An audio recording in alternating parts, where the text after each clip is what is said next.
یہ میں نے کئی پڑھے لکھے لوگوں کو کہا کہ جو شرائط FATF کی ہیں اس کو پرنٹ کرواؤ اور اپنی قوموں کے اندر بانٹو، تاکہ آپ کو پتہ لگے کہ بیک ہینڈ پہ آپ کے حکمران کرتے کیا ہیں۔ FATF آپ کے ایجوکیشن سسٹم کے اندر بھی ان ہے، آپ کے اقتصادیات میں بھی ان ہے، آپ کے بینکنگ سیکٹر میں بھی ان ہے۔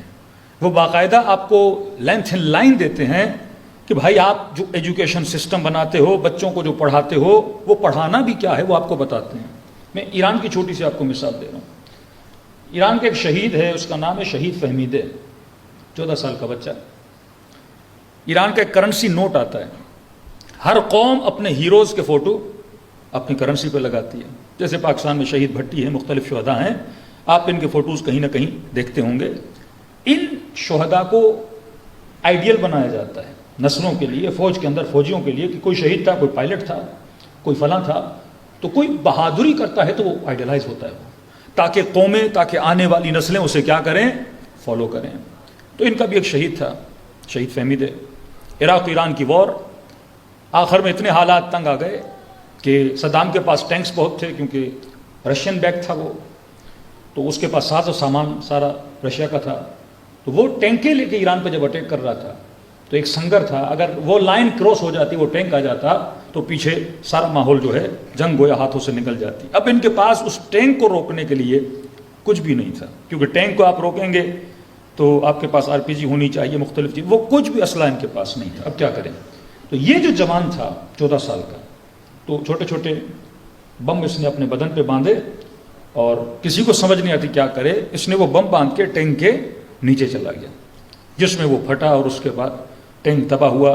اور صرف اس چھوٹے بچے کی وجہ سے وہ جو محاذ تھا، ایرانی فوج وہ ہے جیت گئی، تو انہوں نے ان کا ہیرو بنا تو انہوں نے اس کا فوٹو کہاں لگا دیا؟ نوٹ پہ لگا دیا۔ FATF کی شرائط میں سے ایک شرط یہ تھی کہ آپ اپنے نوٹ سے اس بچے کا فوٹو ہٹا دو، اور آپ اپنی کتابوں میں یہ جو چھوٹی چھوٹی ایج کے شہید ہیں ان کا درس آپ اپنی نسلوں کو نہیں دو گے۔ ان کو مسئلہ اسی سے ہے کہ مسلمان کا بچہ جب بچپن میں شہادت پڑھے گا تو اس کے ذہن میں جذبہ شہادت پیدا ہوتا ہے، جذبہ جہاد پیدا ہوتا ہے۔ آج جہاد کو ایک خوف کا ورڈ بنا دیا۔ ایون اگر آپ اپنی تقریروں میں 4 بار بھی امریکہ، کینیڈا، ایسے ملکوں میں، US میں جا کے اگر کوئی خطیب تقریر میں جا کے 5-6 بار بھی جہاد جہاد بولے تو اسے جیل ہو جاتی ہے۔ ہمارے کزن کینیڈا گئے تھے، بیچارے کو 6 دن جیل میں ڈال دیا، کیونکہ جب نیا 9/11 ہوا تھا تو ان کی کتابیں کاپیز کھولیں، اس سال ان کے اشرے کا ٹاپک تھا جہاد اکبر۔ اب انگریز کو کیا پتا جہاد اکبر کیا ہوتا ہے، انہوں نے کہا یہ تو جہادی بنانے آیا بچوں کو، اور اسی چکر میں پھر 6 دن ان کو سمجھانے میں لگے کہ بھائی جہاد اصغر اور ہے، جہاد اکبر اور ہے، ہم تو ایتھیکل پوائنٹس پہ بات کرنے آئے ہیں۔ لیکن اس قدر ایک نام کو خراب کر دیا گیا کہ اپنی کتابوں میں اپنے شہداء کے قصے نہیں سنا ہوگے، اپنے بہادروں کے قصے نہیں سنا ہوگے، چھوٹی چھوٹی ایج کے بچے جنہوں نے شہادت حاصل کی اور اپنی قوموں کے ہیرو بنے ان کو نہیں سنا ہوگے۔ اب اگر ان کے ہاتھ میں ہو تو وہ کبھی بھی آپ کو مجلسوں میں نہ آنے دیں، یا آپ کے خطیبوں پہ پابندی لگائیں کہ ہر کسی کے مصائب پڑھنا، پر علی اصغر کے مصائب نہ پڑھنا، جناب قاسم کے مصائب نہ پڑھنا، جناب اکبر کے مصائب نہ پڑھنا۔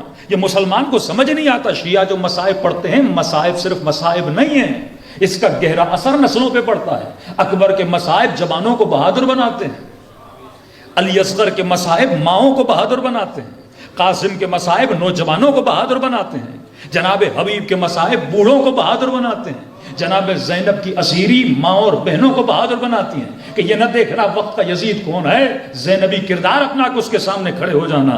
یہ کربلا نسلوں کو بہادر بنانے کا نام ہے۔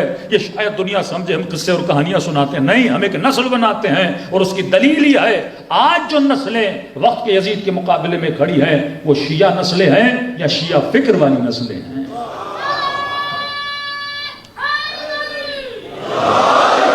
آج کئی آپ کے ایسے برادر اہل سنت ہیں، فقہاً سنی ہیں، سیاسی اعتبار سے شیعہ ہیں۔